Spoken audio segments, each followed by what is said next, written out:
कबीर साखी सुधा विचार माला में आज की साखियां हैं। साधु बिरज सद्ज्ञान फल, शीतल शब्द विचार, जग में होते साधु नहीं, जरि मरता संसार। सरवर तरवर संत जन, चौथा वर्ष में परमारथ के कारणे चारों धारी दे।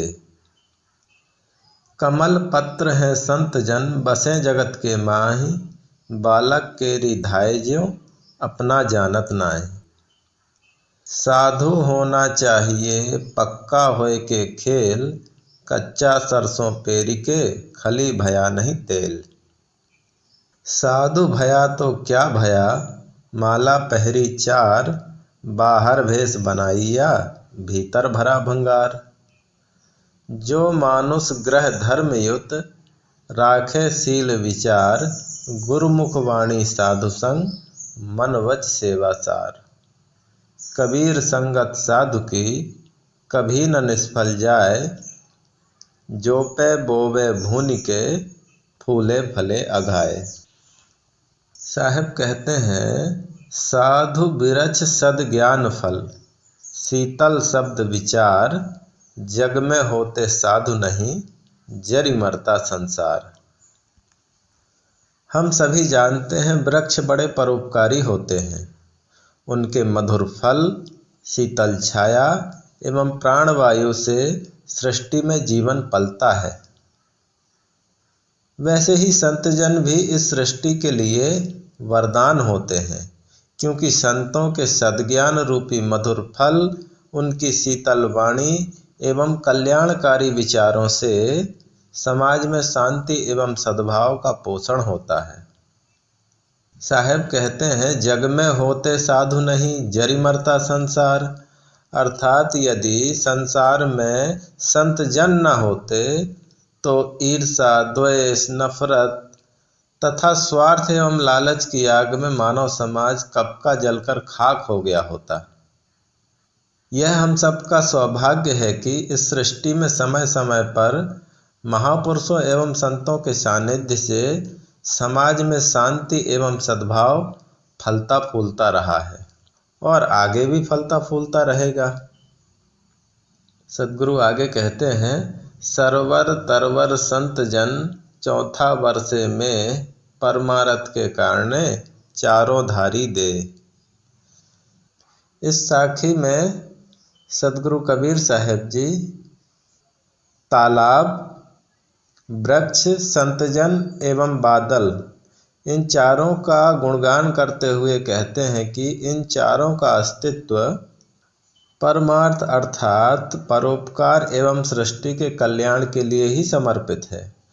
जैसे यह चारों बिना किसी स्वार्थ के परोपकार करते हैं, वैसे ही हमें भी स्वार्थ भावना से ऊपर उठकर परोपकार, सेवा एवं जन कल्याण में अपना कुछ न कुछ योगदान देना चाहिए।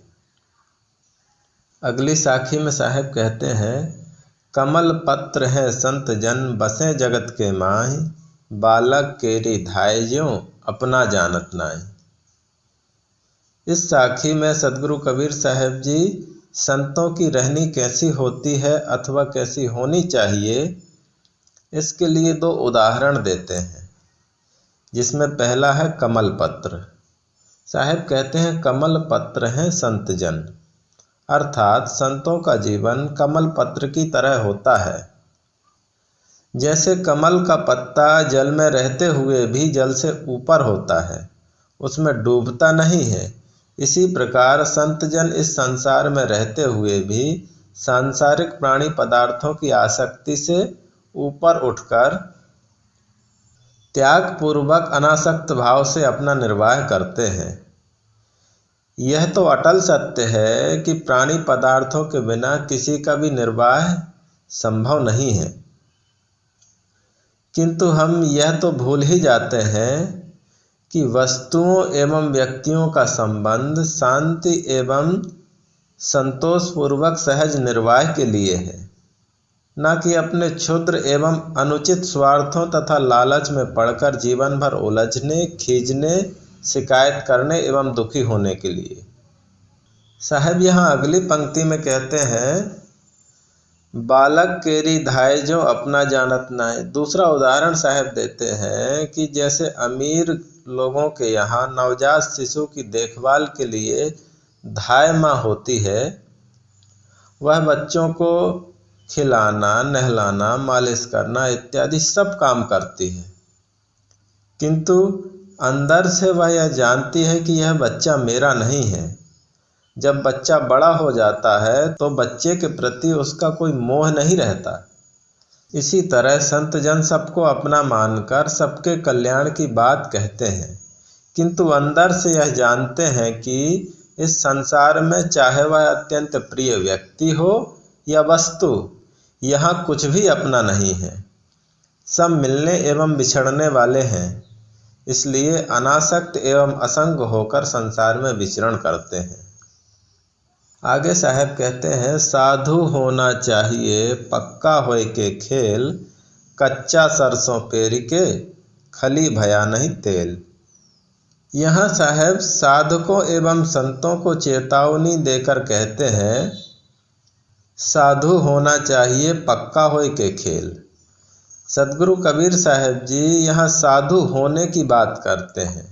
यह बात गौर करने लायक है। साधु होना और साधु बनना दोनों में बहुत अंतर है। साधु बनने के लिए तो भेष बदल लेना ही पर्याप्त है। यहाँ साधना से कोई संबंध नहीं है। जैसे रावण ने माँ सीता का हरण करने के लिए अपना भेष बदलकर साधु के भेष में गया था, किंतु क्या हम उसे साधु कह सकते हैं? इसलिए साहब कहते हैं, यदि साधना करना है, भक्ति पथ पर चलना है, मन में कल्याण की तीव्र इच्छा है, तो पक्का खिलाड़ी होना पड़ेगा। साहब के उदाहरण बड़े सरल एवं सटीक होते हैं। अगली पंक्ति में साहब कहते हैं, कच्चा सरसों पेर के खली भया नहीं तेल। यदि सरसों की कच्ची अथवा हरी फलियों को कोई तोड़कर उसके बीज को पेरने के लिए घानी में डाले तो उससे ना तो तेल निकलेगा और ना ही खली तैयार हो सकती है। इसी प्रकार से यदि कोई सिर को मुड़वा कर साधु के कपड़े पहनकर साधु बनने का स्वांग करेगा तो उसे जीवन में शांति रूपी तेल एवं सद्भाव रूपी खली कभी नहीं मिल सकते। इसलिए तो व्यंग में कहा गया है, मूड़ मुड़ाए तीन फल सिर की मिट गई खाज, बनी बनाई रोटी मिले लोग कहें महाराज। अर्थात मूड़ मुड़वाने अथवा भेष बदलने से यह तीन लाभ तो हो सकते हैं कि सिर की खाज खुजली दूर हो सकती है, पका पकाया भोजन मिल जाएगा और लोग आपको महाराज कहकर भी पुकारेंगे, किंतु इतने मात्र से कल्याण संभव नहीं है, ना तो खुद का ना ही समाज का। साधना का पथ, भक्ति का पथ तो पूर्ण समर्पण, त्याग एवं तप का पथ है, जहाँ लेस मात्र भी आसक्ति एवं विकारों के लिए कोई स्थान नहीं है। अगली साखी है, साधु भया तो क्या भया, माला पहरी चार, बाहर भेष बनाइया भीतर भरा भंगार। यदि कोई बाहर से भेष बनाकर चार माला पहनकर साधु होने का दावा करने लगे तो क्या इतने मात्र से वह साधु हो सकता है?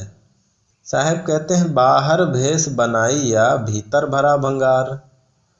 बाहर से भेष तो साधु का बना रखा है, किंतु अंदर में काम, क्रोध, लोभ, मोह इत्यादि मनोविकारों तथा व्यसनों एवं वासनाओं का भंगार भरा पड़ा है।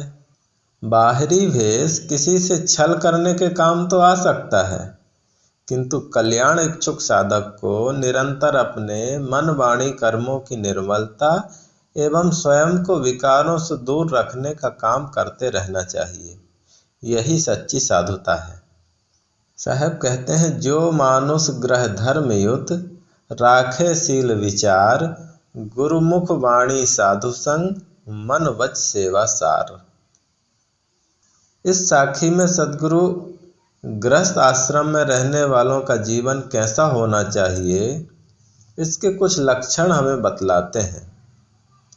साहेब कहते हैं, जो मानुष ग्रह धर्म युत राखे शील विचार। पहला लक्षण है राखे शील विचार, अर्थात नैतिकता एवं सदाचार का पालन करते हुए विचार पूर्वक जीवन जीना। दूसरी बात है गुरुमुख वाणी साधु संग। संत गुरुजनों के मुख से निकले शिक्षा उपदेशों पर अमल करना एवं साधु संग अथवा सत्संग करना। अंतिम बात साहब कहते हैं मन वच सेवा सार, अर्थात मन वाणी कर्मों से सदैव सेवा परायण रहना। इस साखी में साहब ने एक आदर्श जीवन शैली की झांकी प्रस्तुत की है। जो अपने घर परिवार में सुख शांति चाहता है उसे नैतिकता एवं सदाचार का पालन करते हुए विचार पूर्वक जीवन जीना चाहिए। और यह तभी संभव हो सकता है जब हम संत गुरुजनों के शिक्षा उपदेशों को सुने, सत्संग करें, अपने जीवन में आचरण करें। जिन्हें अपने जीवन में संत गुरुजनों का सानिध्य मिला है वह अपने मन वाणी कर्मों को निर्मल बनाकर अपने परिवार, समाज तथा संत गुरुजनों के प्रति सेवा परायण होकर अपने जीवन को सच्चे अर्थों में सार्थक करने में सफल होते हैं। अगली साखी है कबीर संगत साधु की निष्फल कभी न जाए, जो पे बोवे भून के फूले फले अघाए। इस साखी में साहब कहते हैं कि संतों की संगत कभी निष्फल नहीं होती। संतों का संग सदैव फलदायी ही होता है। साहब कहते हैं जो पे बोवे भून के फूले फले अघाए। यदि अन्न को भूनकर खेत में बोया जाए तो फसल नहीं हो सकती, किंतु उसी अन्न को भूनकर अथवा पकाकर हम संत गुरुजनों को भोजन कराते हैं। उसके बदले में जो सद्ज्ञान एवं शिक्षा उपदेश उनसे हमें मिलता है उससे हमारे जीवन में सुख शांति एवं संतोष भली भांति फूलते फलते हैं और हम जीवन के सच्चे आनंद का अनुभव कर पाते हैं। आज यहीं विराम लेते हैं। आशा करता हूँ आज की साखियाँ आपको अच्छी लगी होंगी। जल्द मिलेंगे कबीर साहब जी की कुछ चुनिंदा साखियों के साथ। तब तक अपना ख्याल रखें, साहब की वाणियों को अपने जीवन में उतारने का प्रयास करें।